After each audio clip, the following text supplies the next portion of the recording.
My name is Sai Praneeth Reddy. ఈరోజు మనం first come first serve CPU scheduling algorithm అనేది చూద్దాం. ఫస్ట్ మనం డెఫినేషన్ చూద్దాం. First come first serve is a simple CPU scheduling algorithm. In this algorithm, process that requests the CPU first is allotted and the CPU first. It implements using FIFO, means first in first out.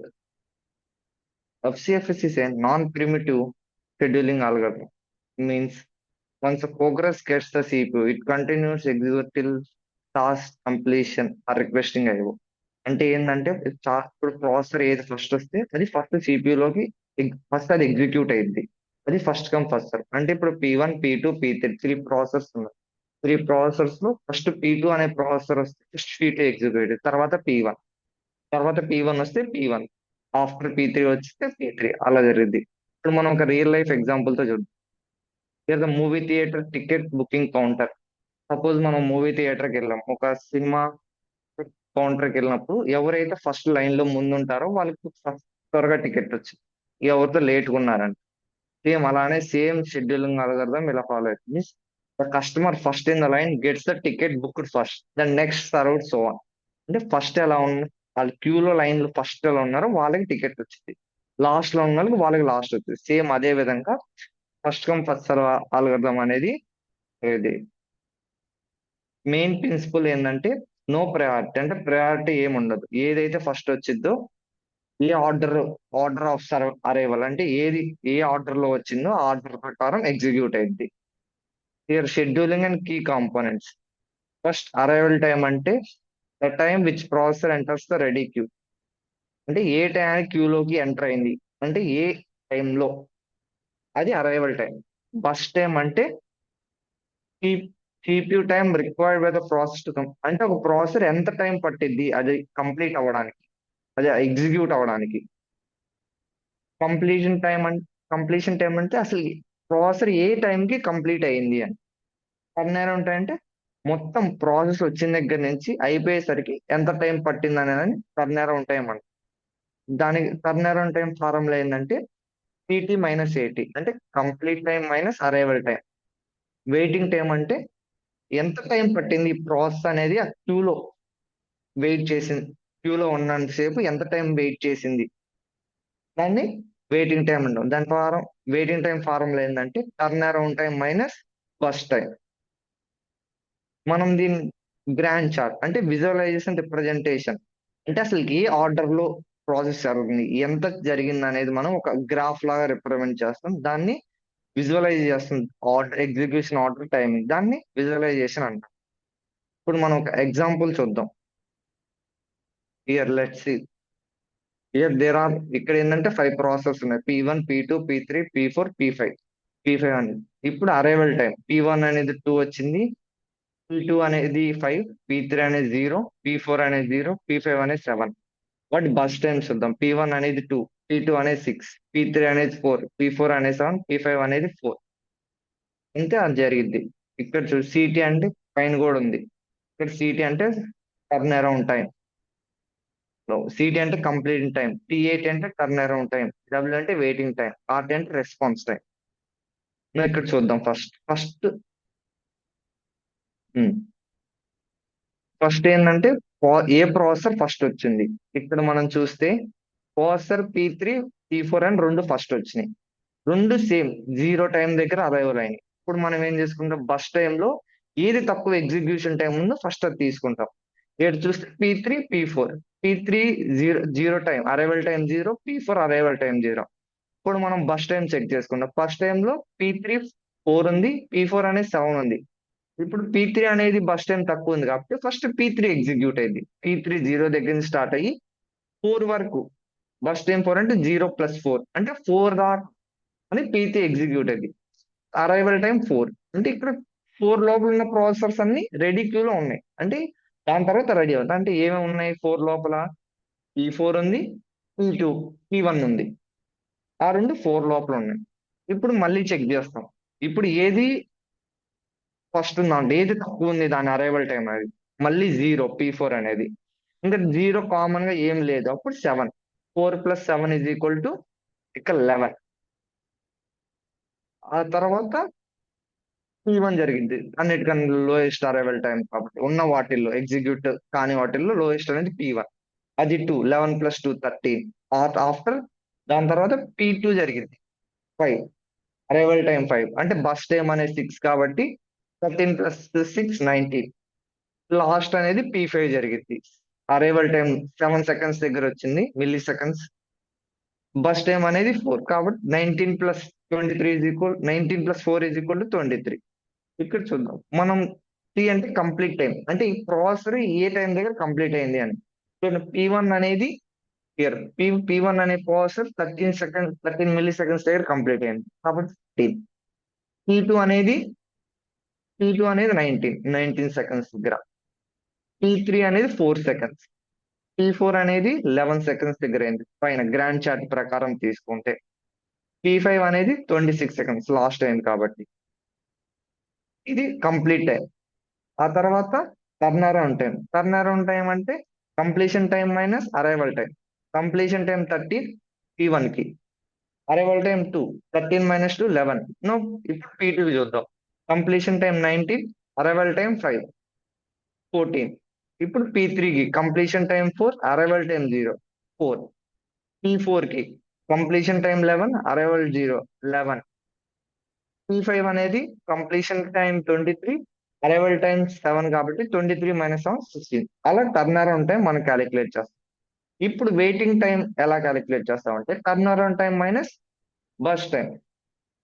First P1 processor కి 11 turn around time 11 దాని bus time subtract చేస్తే 2 11 - 2 9 of P2 కి 14 - 6 8 so మనం ఇలా మొత్తం calculate చేస్తున్నాం. Suppose P5 ఉంది. P5 turn around time 16 దానిలో నుంచి బస్ టైం చేస్తే 4 16 - 4 = 12. ఆ తర్వాత మన యావరేజ్ టర్న్ అరౌండ్ టైం ఉంటుంది. మొత్తం యావరేజ్ ఎంత పట్టింది మొత్తం అది మొత్తం 5 ప్రాసెసర్స్ ఎగ్జిక్యూట్ అయ్యేసరికి అంటే 11 + 14 + 4 + 11 + 6 దాని divide total number of processors 5. మొత్తం యాడ్ చేయగా 56 వచ్చింది. 56 / 5 = 11.2 టైం యూనిట్స్ జరిగింది. ఆ యూనిట్ టైం లేకపోతే మిల్లీ సెకండ్స్. మనం ఇందాక మిల్లీ సెకండ్స్ కాబట్టి ఇది మిల్లీ సెకండ్స్. ఇప్పుడు waiting time same 9 + 8 + 0 + 4 + 12 number of processor divided by 5 = 33 / 5 6.6 milli seconds జరిగింది. ఇలా ఫస్ట్ కమ్ ఫస్ట్ సర్వ్ అనేది ఎగ్జిక్యూట్ అయింది. మనం ఇప్పుడు కోడ్ చూద్దాం. ఫస్ట్ ఇది ఎలా ఎగ్జిక్యూట్ అవుతుందా అని. మళ్ళీ ఇక్కడ అన్ని ఫార్ములాస్ ఉన్నాయి. వెయిటింగ్ టైం అంటే start time minus arrival time ఇలా అన్ని ఫార్ములాస్ ఇక్కడ రాశాను. ఫస్ట్ కోడ్ కి వెళ్ళే ముందు ఫస్ట్ మనం ఇంప్లిమెంటేషన్ వెళ్ళే ముందు ఫస్ట్ మన అడ్వాంటేజెస్ అంటే ఇది సింపుల్ టు ఇంప్లిమెంట్ అంటే చాలా సింపుల్ గా ఇంప్లిమెంట్ చేయొచ్చు అని. ఇక్కడ ఏ ప్రాసెసర్ అనేది ఎక్కువసేపు అలానే ఆగిపోయి ఉండదు. అంటే అది వచ్చిన తర్వాత ఇంకో ప్రాసెసర్ ప్రయారిటీ లేకుండా ఏది వస్తే అది వెళ్తా ఉంటది. లాస్ట్ వస్తే లాస్ట్ వెళ్ళిద్ది. మిగతా ఈ రెండు ప్రిడిక్టెడ్ బిహేవియర్ లో ఓవర్ హీట్ అనేది కాంప్లెక్స్ స్ట్రక్చర్ కాదు కాబట్టి సిపియు కూడా ఏమీ ఓవర్ హీట్ అవ్వదు. అలానే కొన్ని డిసడ్వాంటేజెస్ ఉన్నాయి. సపోజ్ చిన్న ప్రాసెసర్ వచ్చింది దానికి 2 మిల్లీ సెకండ్స్ కావాలనుకో ముందు దానికి 10 మిల్లీ సెకండ్స్ కావాలి. అప్పుడు ముందు ఈ షార్ట్ అనేది వెయిట్ చేయాలి ముందుది అయిపోయింది. అప్పుడు షార్ట్ దానికి ఎక్కువ స్టార్వేషన్ జరిగింది. అది కొద్దిగా డిసడ్వాంటేజెస్. అంటే టైం షేరింగ్ ఇంత టైం షేరింగ్ దానికి పనికి రాదు. Now let's see code. First ఏంటంటే ఫస్ట్ నేను ఇక్కడ ప్రాసెస్ అనేది 5 ప్రాసెసర్స్ ఉన్నాయి.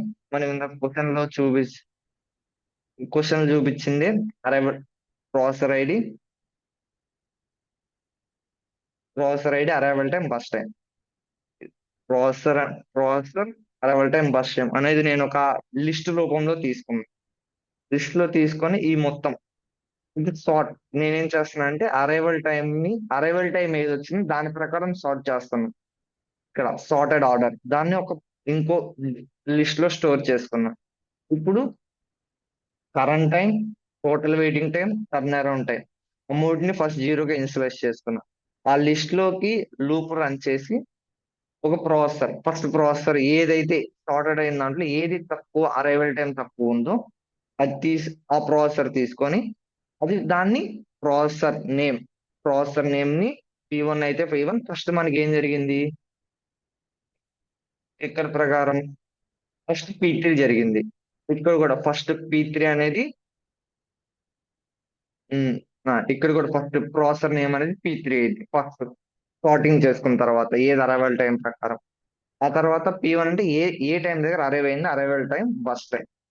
దీన్ని బట్టి దాంతో మన స్టార్ట్ ఎక్కడ అయింది అంటే current time, current finish start time అంటే ఇప్పుడు ఏ టైం స్టార్ట్ అయింది అంటే ప్రస్తుతం ఎక్కడ సిపియు ఉందో అక్కడి నుంచి స్టార్ట్ అయినట్టు కరెంట్ టైం. ఫినిష్ టైం అంటే current time plus burst time. ఇప్పుడున్న టయానికి ఫస్ట్ టైం ఎంత ఎగ్జిక్యూషన్ జరిగింది, ఆ టైం ఎంత ఎగ్జిక్యూషన్ కావాలి ఆ ప్రాసెసర్ కి, దాన్ని ఫస్ట్ టైం. ఆ రెండింటిని యాడ్ చేస్తే ఫినిష్ టైం వచ్చింది. టర్న్ అరౌండ్ టైం అంటే finish time minus arrival time. అదే ఫినిష్ టైం అంటే సిటీ మైనస్ ఏటీ అరైవల్ టైం. వెయిటింగ్ టైం అంటే turn around time minus arrival time BT. అలానే ఇది అనేది ఎక్స్ప్లెయిన్ చేసి అసలు ఏం జరుగుతుంది అని ప్రాసెసర్. ఇది మొత్తం అయిపోయిన తర్వాత ఈ టోటల్ వెయిటింగ్ టైం అంటే యావరేజ్ కనుక్కోండి. యావరేజ్ టోటల్ వెయిటింగ్ టైం కనుక్కోవడానికి మనం ముందుగానే ఒక సమ్ జీరో తీసుకొని టోటల్ వెయిటింగ్ టైం ని దానికి వచ్చిన వెయిటింగ్ టైం ని ప్రతి ఒక్క ప్రాసెస్ యాడ్ చేసుకుంటూ వస్తుంది. ఇక్కడ ఈ లెన్ అనే కీవర్డ్ తో మనం మొత్తం అసలు లిస్ట్ లో ఎన్ని ప్రాసెసర్స్ ఉన్నాయో తెలుసుకొని యావరేజ్ వెయిటింగ్ టైం అంటే total waiting time divided by వచ్చిన ఎన్ని ప్రాసెసర్స్ ఉంటే అన్ని. ఇలా మనం చేస్తాం. ఫస్ట్ మనం ఎగ్జిక్యూట్ చేసి దాన్ని బట్టి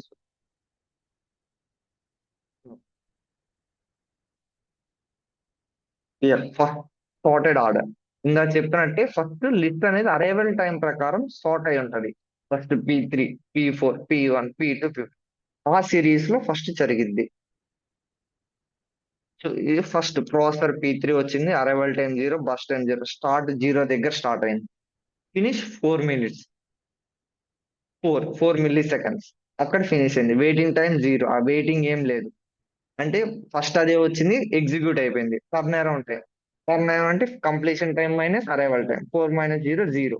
ప్రాసెసర్ ఎక్స్ప్లెయిన్ ప్రాసెసర్ పి ఎక్కడ 0 దగ్గర స్టార్ట్ అయ్యి 4 మిల్లీ సెకండ్స్ రన్ అయింది.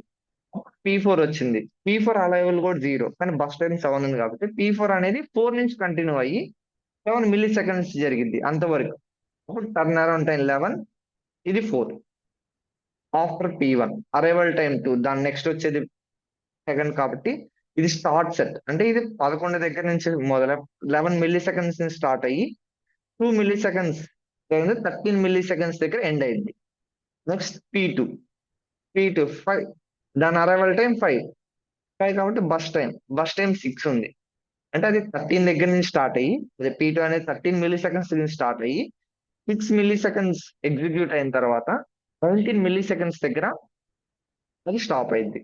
లాస్ట్ ఉండేది P5, దాని అరైవల్ టైం 7, అదే లాస్ట్ కాబట్టి లాస్ట్ ప్రీవియస్ ప్రాసెస్ 19 దగ్గర ఎండ్ అయింది. అది స్టార్టింగ్ టైం అయింది. 19 ప్లస్ 4 ఈజ్ ఈక్వల్ టు 23. ఉన్న 5 ప్రాసెసర్స్ అన్ని ఎండ్ అయిపోయినాయి. టోటల్ వెయిటింగ్ టైం అంటే వెయిటింగ్ టైం మొత్తం యాడ్ చేసి డివైడెడ్ బై ఎన్ని నెంబర్ ఆఫ్ ప్రాసెసర్స్ ఉన్నాయి 5. Average average waiting total time అంటే మొత్తం యాడ్ చేయడం. యావరేజ్ వెయిటింగ్ టైం అంటే total waiting time divided by 5 అంటే 6.60. టోటల్ అరైవల్ టైం అంటే మొత్తం 5 ప్రాసెసర్లో ఎంత టైం పట్టింది అనే దానికి టర్న్ అరౌండ్ టైం ఉన్నాయన్నీ యాడ్ చేస్తే అది total turnaround time. Average turnaround time అంటే total turnaround time divided by number of processors. దాన్ని డివైడ్ చేసి 56 వచ్చింది మనకి టోటల్ టర్న్ అరౌండ్ టైం. దాన్ని 5 తో డివైడ్ చేస్తే 11.20. ఇది రిప్రజెంటేషన్ గ్రాండ్ చార్ట్ ఇందాక మనం చూసింది ఫస్ట్ లో సేమ్. ఇది ఫస్ట్ P3 అనేది 0 దగ్గర స్టార్ట్ అయ్యి 4 milliseconds రన్ అయింది. ఆ తర్వాత P4 4 milliseconds నుంచి 11 milliseconds. ఆ తర్వాత P1 11 milliseconds నుంచి 13 milliseconds. After P2 15 milliseconds to 19 milliseconds. P2 తర్వాత last P5 19 milliseconds to 23 minutes. Year మా ఇందాక మాన్యువల్ చేశాం కదా, దానికే ఇది మాన్యువల్ ఎలా జరిగిందో అనేది ప్రధానంగా రాశాను బేస్డ్ ఆన్ ఎగ్జాంపుల్. ఇది ఫస్ట్ P3 అనేది ప్రాసెసర్ ఎలా జరిగింది, అసలు ఫినిష్ టైం ఎలా వచ్చింది, వెయిటింగ్ టైం అంటే ఏంది, వీళ్ళు మొత్తం 5 ప్రాసెసర్స్ రాసి calculation, step by step calculation.